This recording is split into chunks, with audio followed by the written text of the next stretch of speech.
Hola, ¿qué tal audiencia? Mi nombre es Artemio Salazar y soy el conductor del tren. Un día más les doy la bienvenida a este su programa, El Maquinista Historias de Terror. Así que prepárense un café, pónganse los audífonos y disfruten este relato.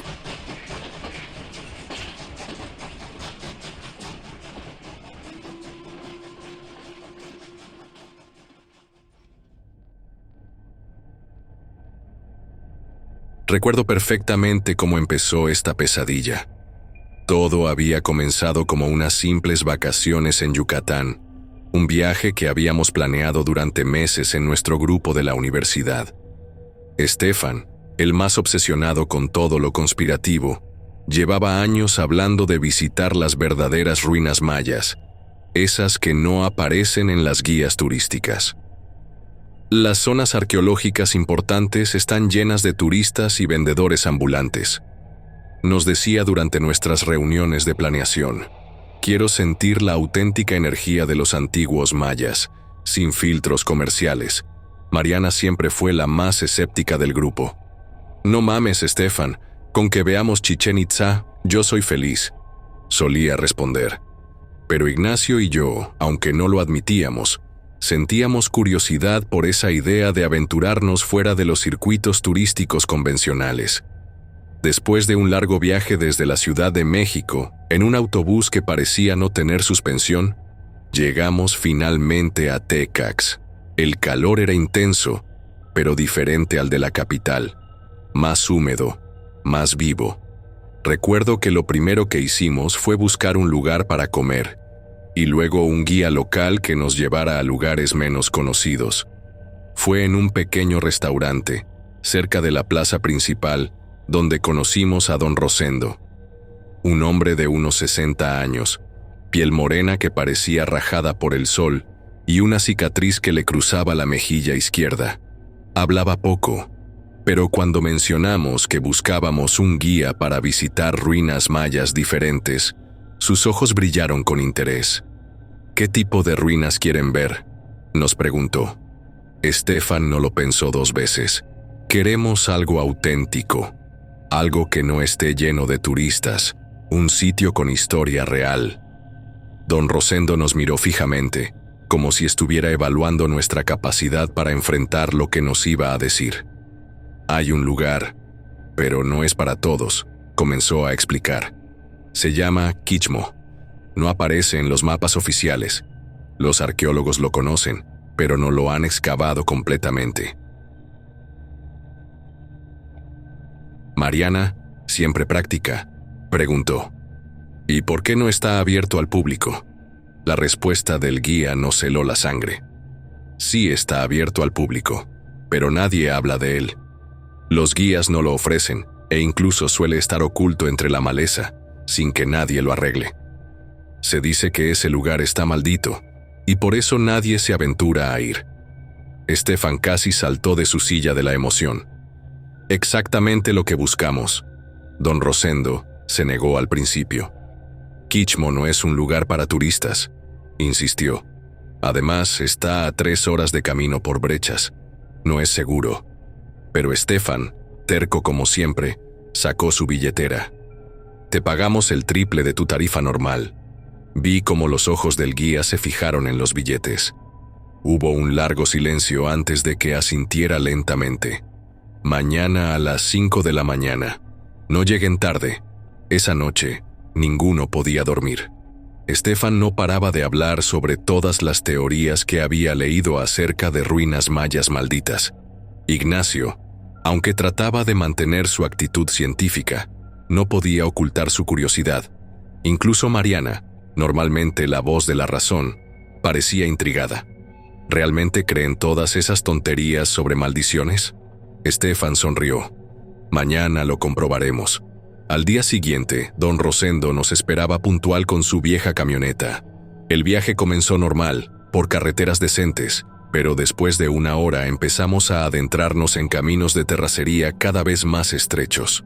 Fue entonces cuando don Rosendo comenzó a contarnos la verdadera historia de Quichmo. En los años 80, un grupo de arqueólogos estadounidenses llegó a excavar el sitio. nos explicó mientras esquivaba un bache particularmente grande. Encontraron varias reliquias importantes. Mariana interrumpió. ¿Como los que dicen que son falsos? Ignacio soltó una risita incrédula, pero don Rosendo continuó. Los arqueólogos se llevaron varias piezas a su país, pero 6 meses después comenzaron a regresar, uno por uno. El ambiente en la camioneta se volvió tenso. ¿Regresaron?, pregunté sintiendo un escalofrío. Sí, pero no eran los mismos. El primero que volvió, lo encontraron vagando por el pueblo. Había envejecido décadas en cuestión de meses. Murió 3 días después, gritando cosas en lengua maya. Estefan estaba fascinado. ¿Y los demás? Algunos nunca aparecieron. Otros regresaron para devolver lo que habían robado, pero... Don Rosendo hizo una pausa dramática. Ya no parecían humanos, piel y huesos, literalmente, como cadáveres que aún caminaban. La camioneta pasó entonces junto a un árbol singular. De sus ramas colgaban 3 pequeños cráneos, atados con lianas secas. Don Rosendo aceleró sin mirarlos. «Son de mono», dijo rápidamente. Mariana me apretó el brazo con fuerza. «Fran, esos no son de mono», susurró. Estefan, en cambio, parecía más emocionado que nunca. «Esto es increíble. Un sitio arqueológico con tradiciones vivas. Seguro los locales ponen esos cráneos para mantener alejados a los saqueadores». Don Rosendo no comentó nada. Sus nudillos estaban blancos de tan fuerte que agarraba el volante. Cuando finalmente llegamos a Quichmo, el sol estaba alto en el cielo. Las ruinas se veían como gigantes de piedra. «Tienen 2 horas», dijo don Rosendo. «Y repito, no toquen nada. Algunas maldiciones son reales». Estefan se rió mientras saltaba de la camioneta. «Vamos, no mamen. Esto es historia viva. Si tan solo hubiéramos escuchado al guía, si tan solo nos hubiéramos dado cuenta de que algunas leyendas existen por una razón. Pero éramos jóvenes, estúpidos, y creíamos que nada malo podría pasarnos. ¿Cómo me equivoqué?» Estefan fue el primero en trepar la pirámide principal, desafiando la erosión de los escalones de piedra. «Miren esta vista», gritó desde arriba, extendiendo los brazos como si fuera dueño del lugar. Mariana se limitó a sacar fotos desde abajo, mientras Ignacio y yo explorábamos los pequeños templos circundantes. Fue cerca de una estructura secundaria, medio enterrada entre raíces de árboles, donde Estefan hizo su descubrimiento. Lo vi agacharse bruscamente y escarbar con las manos en la tierra suelta. Cuando nos acercamos, tenía entre sus dedos un objeto que brilló bajo el sol. Un cráneo de cristal del tamaño de una naranja, con extraños glifos tallados en la frente. «¿Ven esto?», dijo con una sonrisa de triunfo. «Esto vale una fortuna en el mercado negro». En ese preciso instante, la selva estalló en caos. Un rugido gutural retumbó entre los árboles, tan cercano que sentí el pelo de la nuca erizarse. «¡Jaguar!», gritó Ignacio. Segundos después, una lluvia de frutas podridas cayó sobre nosotros desde las copas de los árboles. Monos aulladores saltaban entre las ramas, escupiendo y mostrando los dientes.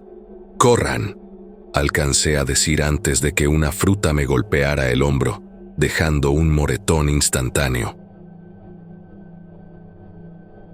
Corrimos como locos entre las ruinas, riéndonos nerviosamente mientras los monos nos perseguían con sus gritos. «Creo que no les gusta que estemos aquí», jadeó Ignacio entre carcajadas. No lo admití en ese momento, pero algo en esos animales me pareció demasiado humano, demasiado inteligente en su furia. Don Rosendo casi atropelló a Mariana al arrancar la camioneta cuando nos vio llegar. El hombre se persignó 3 veces seguidas al vernos. Obviamente, Estefan no mostró frente a él el cráneo robado, pues pensaba quedarse con él. En el hotel, mientras nos repartíamos las cervezas, Estefan sacó su trofeo nuevamente. El cráneo parecía absorber la luz de la habitación, proyectando sombras movedizas en las paredes que atribuía al cansancio. «Podríamos vender esto por un dineral», dijo Ignacio, pasando sus dedos sobre los glifos. En el mercado negro de antigüedades pagan fortunas por estas cosas. Estefan negó con la cabeza. Ni mergas. Esto se queda conmigo. Es mi amuleto de la suerte ahora. Mariana y yo intercambiamos miradas. Estefan, esto es un objeto sagrado. Intenté razonar. Deberías devolverlo.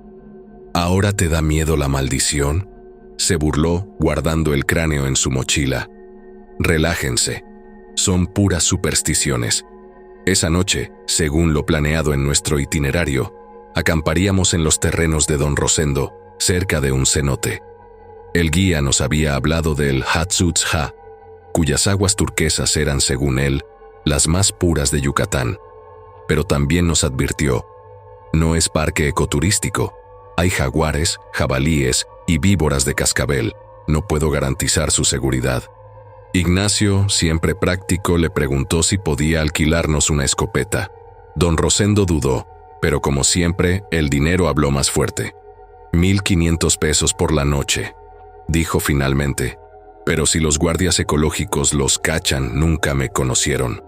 Mientras empacábamos nuestras cosas para el campamento, noté que Estefan se rascaba constantemente el brazo derecho. Al mirar mejor, vi 3 marcas rojas paralelas en su piel, como arañazos superficiales. ¿Te pasó eso con los monos?, pregunté. Él miró las marcas con extraña fascinación. No lo sé, no lo siento. Su voz sonó distante, como si hablara desde el fondo de un pozo. Mariana me tomó del brazo cuando salimos al pasillo.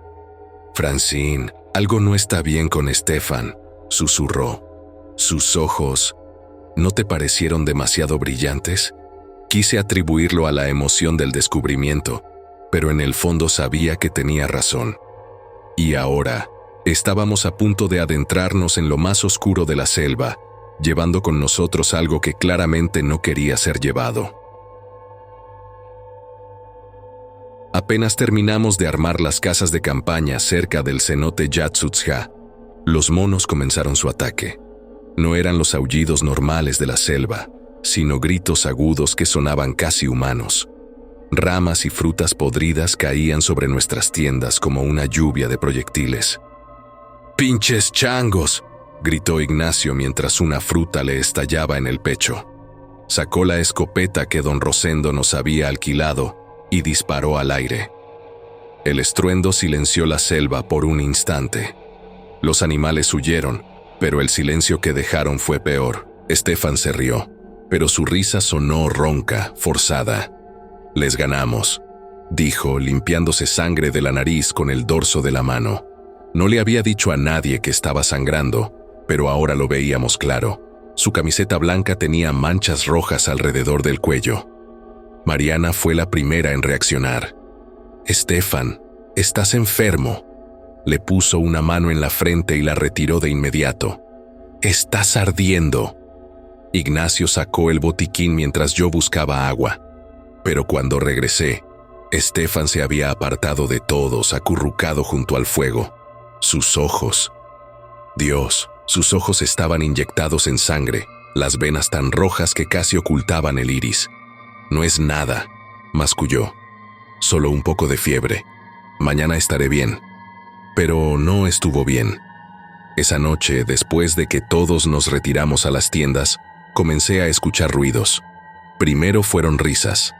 Estefan reía en sueños, pero no era su risa normal. Era un cacareo agudo que subía y bajaba de volumen, como si alguien manipulara un control de audio. Luego vinieron los murmullos en una lengua que no reconocía. Gutural, llena de sonidos que la garganta humana no debería poder producir. Me levanté para orinar alrededor de las 3 de la mañana. Fue entonces cuando lo vi. Estefan estaba sentado junto al cenote, completamente desnudo. En una mano sostenía una piedra afilada que había encontrado quién sabe dónde. Con la otra, se abría cortes superficiales en el pecho y los brazos. Pero no eran cortes al azar. Formaban símbolos, glifos mayas idénticos a los del cráneo de cristal. La sangre le corría por el torso, pero él sonreía como si no sintiera dolor. «Estefan», logré susurrar. Él giró la cabeza hacia mí con un movimiento demasiado rápido, demasiado fluido. Sus ojos ya no eran humanos. «Francine», dijo con una voz que no era la suya. Era como si varias personas hablaran a través de su boca al mismo tiempo, en tonos graves y agudos. «Benerdí el Cacasbal quiere mostrarte algo». Retrocedí sin darme cuenta. En ese momento algo rompió el silencio de la selva. El sonido de huesos crujiendo. Stefan comenzó a contorsionarse, su espalda arqueándose en ángulos imposibles. Su boca se abrió demasiado ancha, la mandíbula dislocándose, y de su garganta salió un grito que no era humano. Desperté a Ignacio y a Mariana a gritos. Cuando salimos de la tienda con linternas, Stefan estaba acostado junto al fuego, como si nada hubiera pasado. Pero las marcas en su pecho seguían allí, sangrando lentamente, formando claramente los mismos símbolos que habíamos visto en el cráneo. «¿Qué diablos?», comenzó Ignacio, pero se interrumpió cuando la mochila donde estaba guardado el cráneo se movía sola en el suelo, como si algo dentro de ella intentara escapar. Mariana fue la primera en reaccionar. Agarró la escopeta y apuntó a la mochila. «Esa cosa no es normal», dijo con voz temblorosa. «Tenemos que destruirla». Pero antes de que pudiéramos hacer nada, Stefan se incorporó de golpe. Sus ojos seguían negros, sin blanco visible. Cuando habló, su voz resonó con ese tono múltiple que helaba la sangre. «Demasiado tarde. Ya me eligió». Fue entonces cuando escuchamos el primer aullido desde la selva. No era jaguar, ni mono. Era algo distinto, algo que sonaba casi como una risa. Después de que Stefan pronunció esas palabras, su cuerpo se desplomó como un saco de huesos. Cayó contra la tierra, inconsciente. Ignacio corrió hacia él y le tomó el pulso. «Está vivo», dijo, aunque no sonaba muy convencido. Mariana y yo nos miramos. No hacía falta decirlo. Ese no era nuestro amigo. No completamente. «Vamos a dormir», propuso Ignacio con una voz más calmada de lo que debía sentirse. «Yo me quedaré despierto vigilando. Si pasa algo, los despertaré». No queríamos, pero no teníamos opción. El cansancio nos pesaba como una losa. A regañadientes, Mariana y yo volvimos a nuestras tiendas. El sueño fue imposible. Cada vez que cerraba los ojos, escuchaba susurros desde el cenote. Voces que hablaban en maya, mezcladas con ese sonido de huesos crujiendo que había escuchado antes.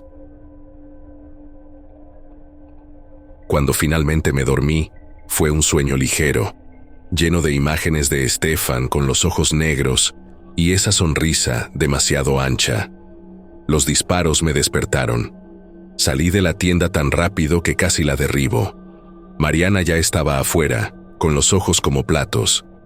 La escena frente a nosotros no tenía sentido. Ignacio estaba de pie junto al fuego, apuntando con la escopeta a Stefan. Pero ese no podía ser Stefan. Su piel se había vuelto de un rojo oscuro, como si se hubiera quemado bajo el sol durante días. Sangre seca le cubría los brazos y el pecho, mezclándose con los nuevos cortes que formaban más de esos malditos glifos. Lo peor eran sus ojos, completamente rojos, sin pupilas visibles. Y su boca, Dios, su boca. Los colmillos inferiores le habían crecido, afilados como los de un jabalí. Alrededor de su cuello colgaba un collar hecho de pequeños cráneos, idénticos a los que habíamos visto en el árbol cerca de Kichmo. «Ignacio, ¿qué mierda pasa?», grité, pero él no le quitaba la mirada de encima a Stefan. «Dormí un poco», respondió con voz tensa. Cuando desperté, lo encontré así. Se estaba tallando más símbolos en los brazos con una piedra. Cuando me vio, intentó atacarme. Stefan, si es que aún podíamos llamarlo así, nos miró entonces. Sus labios se retorcieron en algo que pretendía ser una sonrisa. Cuando habló, fue en una lengua gutural que ninguno entendimos, pero que sin duda era maya. Las palabras salían entrecortadas, como si le costara trabajo formar los sonidos con su nueva dentadura. Mariana se agarró de mi brazo. «Francine, eso no es Stefan. Lo sabíamos. Lo habíamos sabido desde el momento en que robó el cráneo, pero ahora era imposible negarlo. Ignacio mantuvo la escopeta apuntada. «No sé qué eres», le dijo a la cosa que había sido nuestro amigo, «pero te vas a quedar quieto hasta que entendamos qué carajos pasa». Estefan rió.